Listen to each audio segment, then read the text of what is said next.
All right. Good morning, everybody. I'm excited to be here. Excited to be able to talk to everyone. As we're getting started, before we get started, I actually want to. I've asked Russ to unmute himself for a second because I want to ask him a question, and that's going to dictate how we're going to take care of this meeting today. The question that I have, Russ, are you there? I'm here. All right. Your voice isn't, but you might be physically here. That's the first time I've talked this morning, so that's why. Fair enough. So the question I have for Russ that he's going to dictate how this meeting is going to be is normally, a lot of times when we give this meeting, you might address the topic and then talk about everything, share stories based on what the topic is. Today, I'm thinking, I'm almost wanting to give the topic at the very end, but I'm going to let Russ decide how we're going to do this. I either A, give the topic at the beginning and share everything, or I'm going to share everything and give the topic at the very end as a cliffhanger. Russ, what should we do? Give us a cliffhanger. Give us a cliffhanger. All right. Russ has decided. Big decision for everybody. So anyway, again, glad that everyone's here. Excited to go ahead and be here today and talk with everyone and share this message. Look, here we are. And in fact, I think Russ even mentioned yesterday. Yesterday was day one, even though it was April Fool's. It was day one of the second quarter. So here we are in the second quarter, and this has been a crazy year. I mean, things that have happened in this last 12 to 13 months is new for everybody. I mean, the pandemic alone is something that I don't believe any of us has probably gone through, even though there's parts of the world that have done a couple things similar. But this is a global event that we've had to experience. And then not only going through that challenging pandemic, which hopefully we're on the tail end, we'll see how the vaccines are working or not. Then we have this low inventory market, which is now compounding everything. So it has been a crazy, challenging time right now. Let's be honest. Locally, I remember last year, I was reading in my journal last year, and I kind of chuckled about it because exactly a year ago today, I had what it probably must have been like a panic attack because everything felt like it was coming down on my shoulders, where it'd been about 3 weeks since we've been impacted by the pandemic. And all of these thoughts came into my head. What if? Fear was overwhelming me. Didn't know was it going to impact my job? Was it going to impact the company?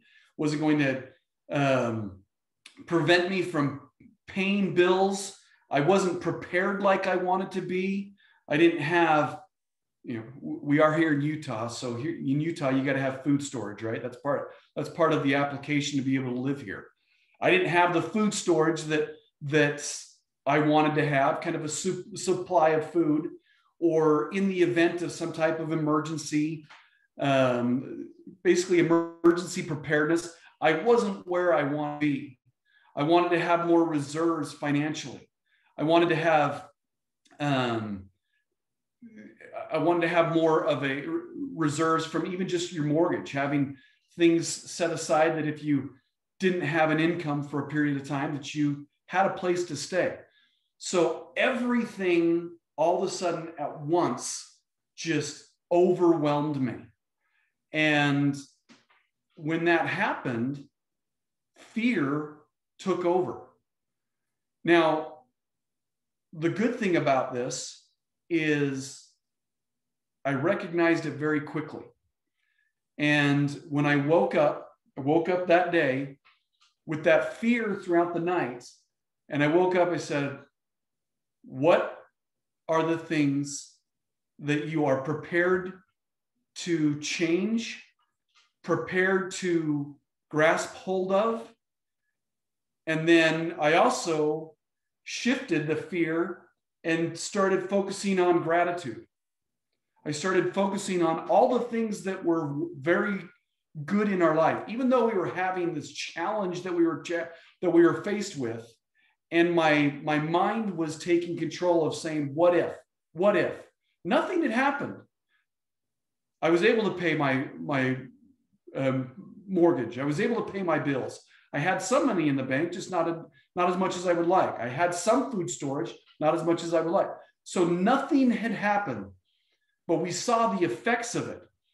Here locally, in the grocery stores, the shelves were becoming empty of food.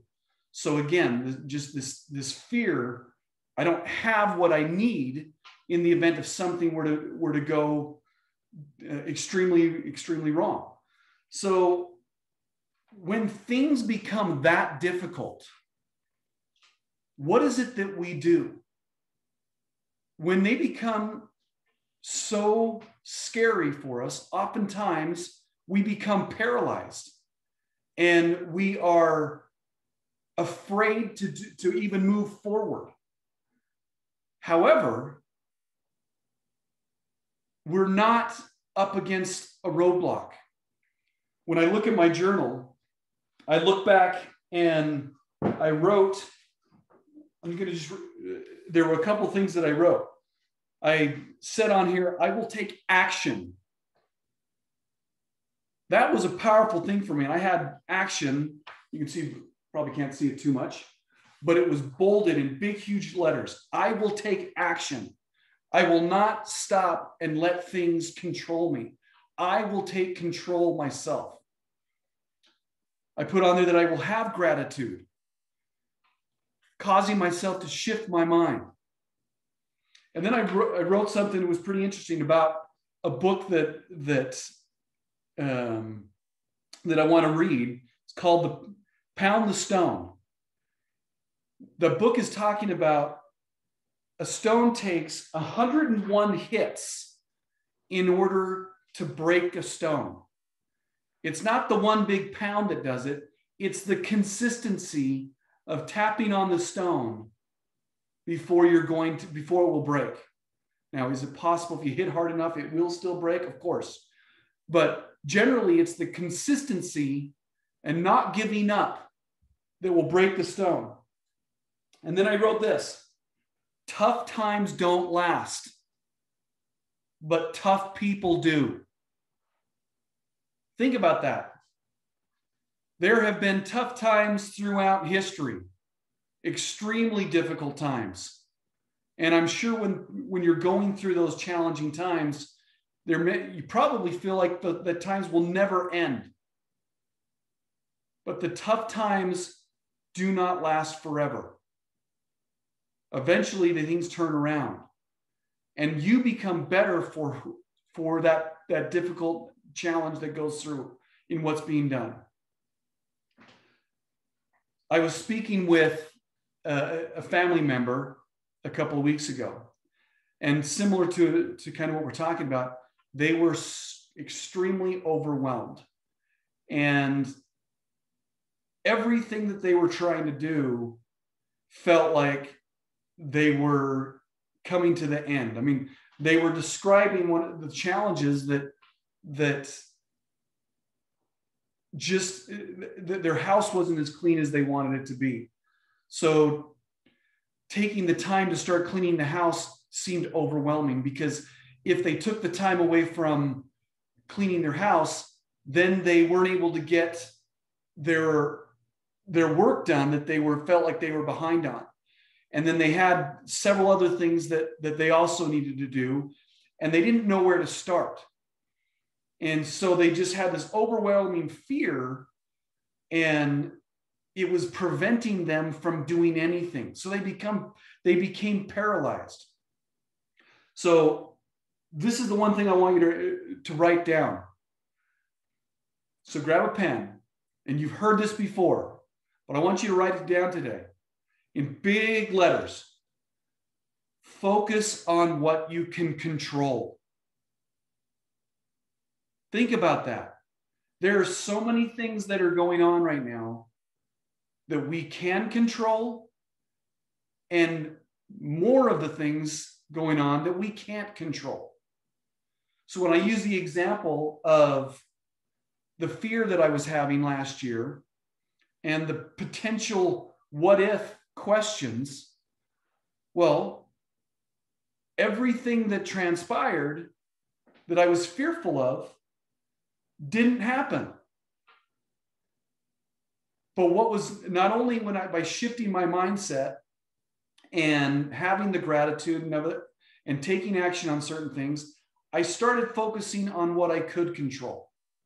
And so with that, going back previous year, there were some things that I was looking at wanting to purchase at the time. Well, they were wants, they weren't needs. And so I decided, you know what? That's not important right now. I'd rather have the money in the bank. So if I needed that money for something else, I have it.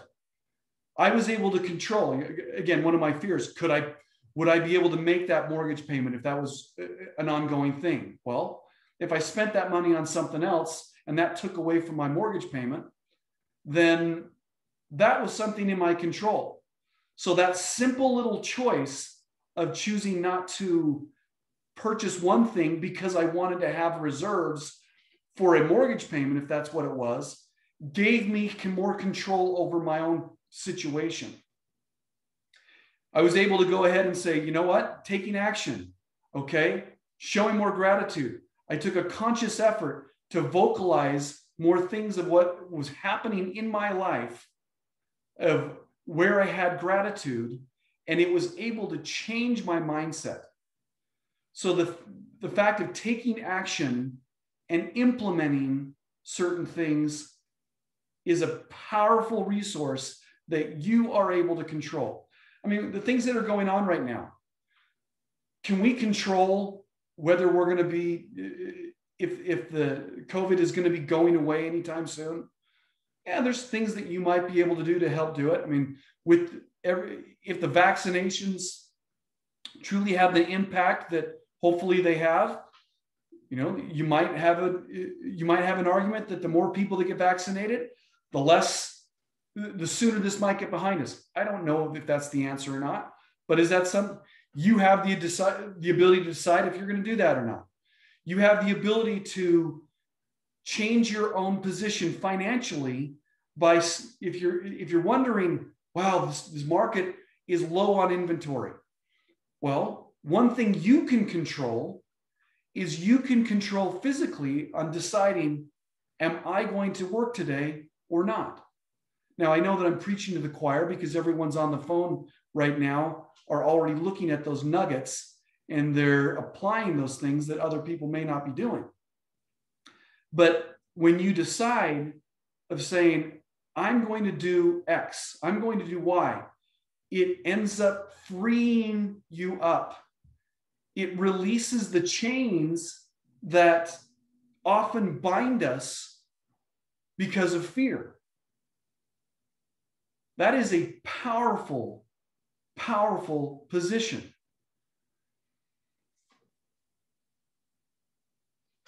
One of the thoughts that people I was thinking about, and I came across a quote by Arthur Ashe. Arthur Ashe, some of you may or may not have known who he was. He was the first Black tennis player who won 3 major championships. He won Wimbledon, the US Open, and the Australian Open. And he was in the quarterfinals of the French Open. And this was in the 70s when he was really a dominating player, especially for the US. He was ranked by the combined computer poll as the number 2 player in the world. I think there were 1 or 2 coaches that actually put them they listed him as the number 1 player in the world. But he was a dominant tennis player. And he towards the a little bit, I don't want to say the tail end of his career, but he ended up having a little bit of a heart problem. And I think this was in the first part of 1980, 1981. He was having some heart problems, and he went in, and turned out that he basically was going to have a heart attack. And his mother died from heart condition at age 27. And then his father also had heart problems.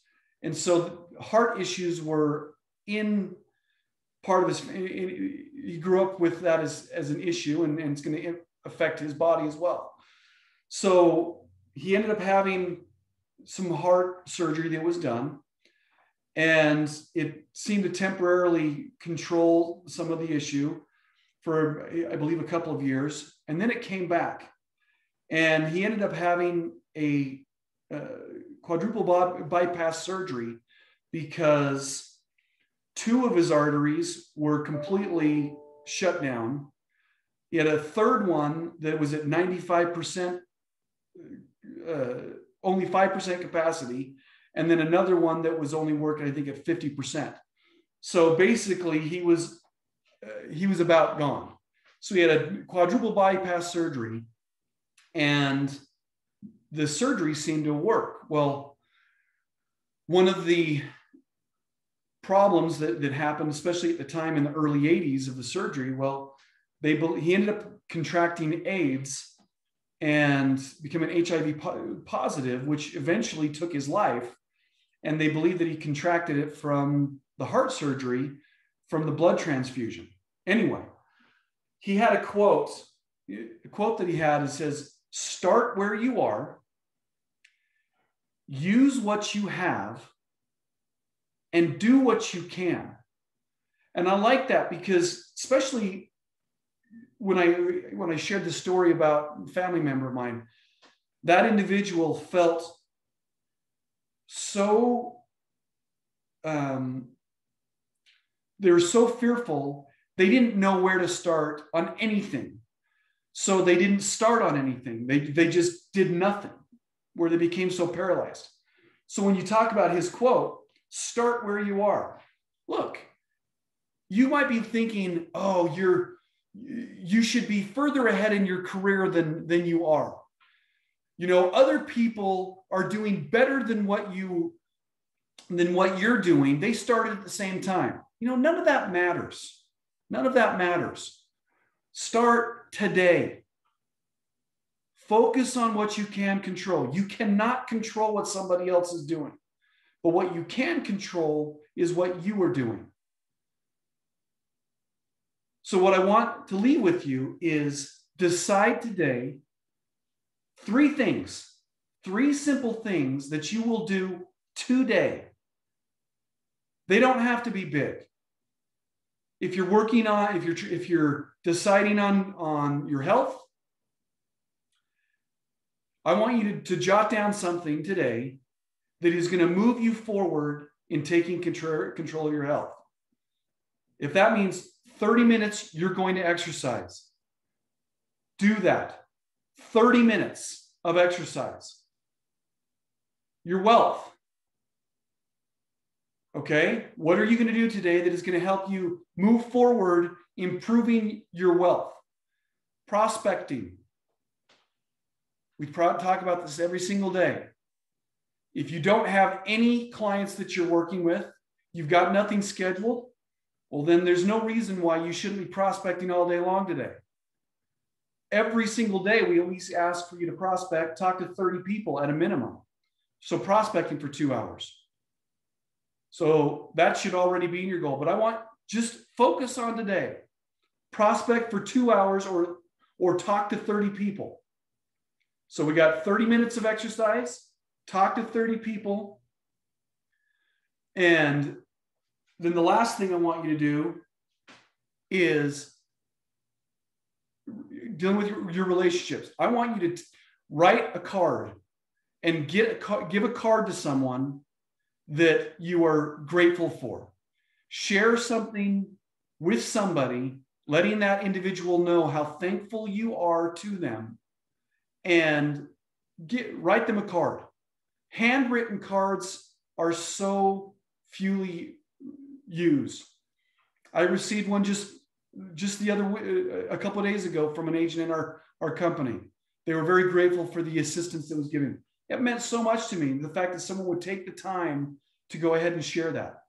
So 3 simple little things. Tell someone you're grateful for them and thankful for them.